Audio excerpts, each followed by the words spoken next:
ರೇಣುಕಾಸ್ವಾಮಿ ಕೊಲೆ ಪ್ರಕರಣದ ಮೊದಲ ಆರೋಪಿ ಪವಿತ್ರ ಗೌಡಗೆ ಕೋರ್ಟ್ ಶಾಕ್ ಅನ್ನು ಕೊಟ್ಟಿದೆ. ಮತ್ತೆ ಪವಿತ್ರ ಗೌಡಗೆ ನಿರಾಸೆ. ಪವಿತ್ರ ಗೌಡ ಜಾಮೀನು ಅರ್ಜಿಯನ್ನ ವಜಾಗೊಳಿಸಿ ಕೋರ್ಟ್ ಆದೇಶವನ್ನು ನೀಡಿದೆ.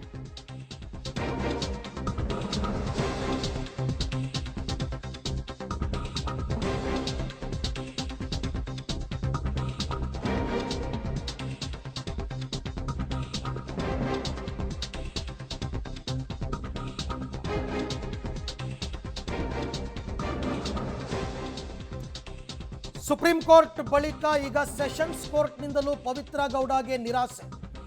ಬೇಲ್ ಅರ್ಜಿಯನ್ನು ವಜಾಗೊಳಿಸಿ ಆದೇಶವನ್ನು ನೀಡಿದೆ ಸೆಷನ್ಸ್ ಕೋರ್ಟ್. ಸುಪ್ರೀಂ ಕೋರ್ಟ್ನಲ್ಲಿ ಜಾಮೀನು ರದ್ದಾದ ಬಳಿಕ ಸೆಷನ್ಸ್ ಕೋರ್ಟ್ ಮೊರೆ ಹೋಗಿದ್ರು ಪವಿತ್ರ ಗೌಡ. ಅಲ್ಲೂ ಕೂಡ ಭಾರಿ ನಿರಾಸೆಯಾಗಿದೆ. ಇಡೀ ಪ್ರಕರಣವನ್ನ CRPC ಅಡಿ ನೀವು ದೂರು ದಾಖಲು ಮಾಡ್ಕೊಂಡಿದ್ದೀರಾ, ಆದರೆ BNS ಅಡಿಯಲ್ಲಿ ಆಗಬೇಕಾಗಿತ್ತು ಅಂತ ಒಂದು ಸಣ್ಣ ಎರರನ್ನ ಪವಿತ್ರ ಗೌಡ ಪರ ವಕೀಲರು ಕೋರ್ಟ್ ಮುಂದೆ ತಂದಿದ್ರು. ನಾವು ಬೆಳಗ್ಗೆನೂ ಹೇಳ್ತಾ ಇದ್ವಿ, ಇದೊಂದು ಮೈನರ್ ಎರರ್ ಅಷ್ಟೇನೆ, ಇದೊಂದು ವಿಚಾರಕ್ಕೋಸ್ಕರ ಬೇಲ್ ಕೊಡೋದಕ್ಕೆ ಬರಲ್ಲ, ಸಾಧ್ಯತೆ ತೀರಾ ಕಡಿಮೆ ಅಂತ ಬೆಳಗ್ಗೆನೂ ಕೂಡ ಹೇಳಿದ್ವಿ. ಅದರಂತೆಯೇ ಆಗಿದೆ.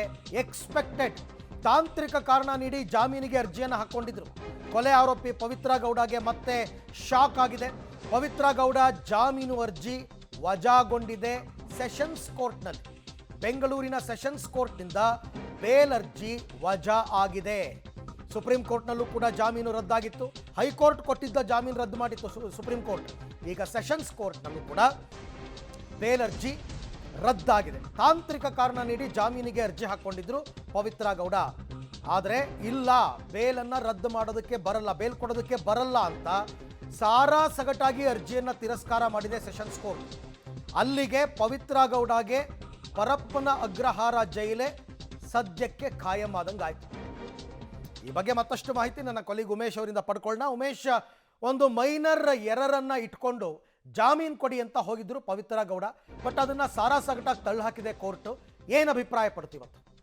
ಅರವಿಂದ್, ಏನು ಪವಿತ್ರ ಗೌಡರ ಜಾಮೀನು ಅರ್ಜಿ ವಾದ ಪ್ರತಿವಾದವು ಆಲಿಸಿದ್ದಂಥ ಕೋರ್ಟು ಇವತ್ತಿಗೆ ತೀರ್ಪನ್ನು ಮುಂದೂಡಲ್ಪಟ್ಟಿತ್ತು. ಇವತ್ತು ಮೊದಲಿಗೆ ಅರ್ಜಿ ಕೈಗೆತ್ತಿಕೊಂಡಂಥ ನ್ಯಾಯಾಧೀಶರು ನೇರವಾಗಿ ಅರ್ಜಿಯನ್ನು ವಜಾ ಮಾಡಿರುವಂಥದ್ದು. ಅಂದರೆ ಆ ಜಾಮೀನು ಹಾಕಿದ್ದಂಥ ಅರ್ಜಿಯನ್ನು ವಜಾ ಮಾಡಿರುವಂಥದ್ದು. ಈ ಮುಖಾಂತರ ಅಂದರೆ ಪವಿತ್ರ ಗೌಡರ ಪರ ವಕೀಲರೇನು ಏನೋ ವಾದ ಮಾಡಿದರು ಅಂದರೆ, ಪ್ರಮುಖವಾಗಿ ಈ ಕೊಲೆ ಕೇಸನ್ನು CRPC ಅಡಿಯಲ್ಲಿ ದಾಖಲು ಮಾಡ್ಕೊಂಡಿದ್ದಾರೆ, ಆದರೆ ಚಾರ್ಜ್ ಶೀಟನ್ನು BNS ಅಡಿ ಸಲ್ಲಿಸಿದ್ದಾರೆ. ಹಾಗಾಗಿ ಇದನ್ನು ಕಾನೂನು ಬಾಹಿರ ಒಂದು ವಿಚಾರ. ಆದರೆ ಎರಡನೇದು, ಆಕೆ ಮಹಿಳೆ ಆಗಿದ್ದಾಳೆ ಮತ್ತು ಆಕೆಗೆ ಒಂದು ಮಗು ಇದೆ, ಅವರ ತಾಯಿಗೂ ಕೂಡ ವಯಸ್ಸಾಗಿದೆ, ಎಲ್ಲ ಕಾರಣಗಳಿಂದಲೂ ಕೂಡ ಆಕೆಗೆ ಜಾಮೀನು ಕೊಡಬೇಕು ಅಂತೇಳಿ ವಾದ ಮಾಡಿದರು. ಆದರೆ ಈ ವಾದವನ್ನು ಇವತ್ತು ಪರಿಶೀಲನೆ ಮಾಡಿದಂಥ ಕೋರ್ಟ್ ಈಗ ನೇರವಾಗಿ ಜಾಮೀನು ಅರ್ಜಿಯನ್ನು ವಜಾ ಮಾಡಿರುವಂಥದ್ದು. ಈ ಮುಖಾಂತರ ಪವಿತ್ರ ಗೌಡಗೆ ಪರಪ್ಪನಗ್ರಹಾರ ಜೈಲೇ ಗಟ್ಟಿ ಅನ್ನೋ ಮಾಹಿತಿ ಸೂಚನೆಯನ್ನು ಈಗ ಕೋರ್ಟ್ ಕೊಟ್ಟಿರುವಂಥದ್ದು. ಕಳೆದ ಹೈಕೋರ್ಟ್ನಲ್ಲೂ ಕೂಡ ಈಕೆಗೆ ಅಂದರೆ ಎಲ್ಲರಿಗೂ ಕೂಡ ಜಾಮೀನು ಸಿಕ್ಕಿತ್ತು. ಆ ನಂತರದಲ್ಲಿ ರಾಜ್ಯ ಸರ್ಕಾರ ಕೂಡ ಮೇಲ್ಮನವಿ ಸಲ್ಲಿಸಿ ಸುಪ್ರೀಂ ಕೋರ್ಟ್ಗೆ ಹೋಗಿತ್ತು. ಸುಪ್ರೀಂ ಕೋರ್ಟ್ ಯಾವಾಗ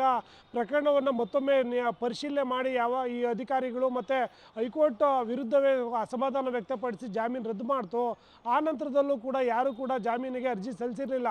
ಪವಿತ್ರ ಗೌಡನೇ ಒಂದು ಹೆಜ್ಜೆ ಮುಂದೆ ಹೋಗಿ ಮೊದಲ ಬಾರಿಗೆ ಆ ಆರೋಪಿಗಳಲ್ಲಿ ಜಾಮೀನುಗೆ ಅರ್ಜಿ ಸಲ್ಲಿಸಿದ್ರು. ಅದರ ವಾದ ಪ್ರತಿವಾದ ಆಲಿಸಿದಂಥ ಕೋರ್ಟ್ ಇವತ್ತು ಅರ್ಜಿ ವಜಾ ಮಾಡಿರುವಂಥದ್ದು. ಕೆಲ ತಾಂತ್ರಿಕ ಕಾರಣಗಳು ಅಂತ ಹೇಳಲಾಗ್ತಾ ಇದೆ. ಅದರದ್ದು ಆರ್ಡರ್ ಕಾಪಿ ಸಿಕ್ಕಿದ ನಂತರವೇ ಯಾವ ಅಂಶಗಳನ್ನು ಪರಿಗಣನೆ ತೆಗೆದುಕೊಂಡು ಪವಿತ್ರ ಗೌಡಗೆ ಜಾಮೀನು ಅರ್ಜಿ ನಿರಾಕರಣೆ ಮಾಡಲಾಯಿತು ಅನ್ನೋದು ಗೊತ್ತಾಗಬೇಕಾಗಿದೆ. ಅಲ್ಲ, ಜಾಮೀನು ಅರ್ಜಿಯನ್ನ ರದ್ದುಗೊಳಿಸಿರ್ತಕ್ಕಂಥ ಕೋರ್ಟ್ ಯಾವ ಕಾರಣಕ್ಕೆ ರದ್ದುಗೊಳಿಸಿದೀವಿ ಅಂತಕ್ಕಂಥದನ್ನ ಹೇಳಿಲ್ವಾ? ಅರವಿಂದ್, ಇಲ್ಲಿವರೆಗೂ ಅದ್ರದ್ದು ಆರ್ಡರ್ ಕಾಪಿ ಸಿಗಬೇಕಾಗಿದೆ. ಇವತ್ತು ಬರೀ ತೀರ್ಪಿತ್ತು, ಹಾಗಾಗಿ ನೇರವಾಗಿ ಅದು ಜಾಮೀನು ನಿರಾಕರಣೆ ಅಂತ ಅಷ್ಟೇ ಅದು ಆರ್ಡರ್ ಕೊಟ್ಟಿರುವಂಥದ್ದು. ಯಾವ ಅಂಶಗಳನ್ನು ಮುಂದಿಟ್ಕೊಂಡು ಜಾಮೀನು ನಿರಾಕರಣೆ ಮಾಡ್ತು ಅನ್ನೋದು ಆರ್ಡರ್ ಕಾಪಿ ಸಿಗಬೇಕಾಗಿದೆ. ಯಾಕೆಂದರೆ ವಾದ ಪ್ರತಿವಾದ ಹೋದ ವಾರನೇ ಮುಗಿದಿತ್ತು, ಇವತ್ತು ಬರೀ ತೀರ್ಪಿತ್ತು. ಹಾಗಾಗಿ ಒಂದು ಲೈನಲ್ಲಿ ಜಾಮೀನು ಅರ್ಜಿ ನಿರಾಕರಣೆ ಅಂತ ಹೇಳಿರುವಂಥದ್ದು.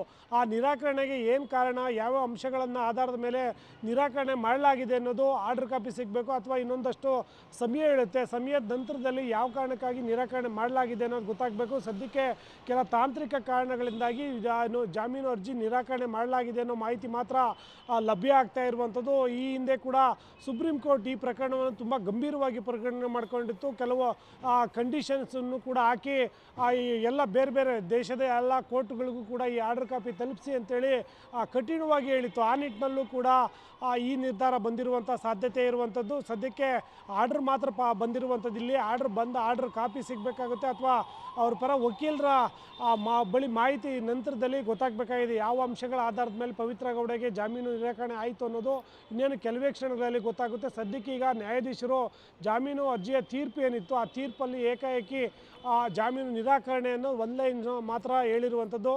ಆ ನಂತರದಲ್ಲೇ ಯಾವೆಲ್ಲ ಅಂಶಗಳ ಆಧಾರದ ಮೇಲೆ ನಿರಾಕರಣೆ ಮಾಡಲಾಗಿದೆ ಅನ್ನೋದು ಗೊತ್ತಾಗಬೇಕಾಗಿದೆ.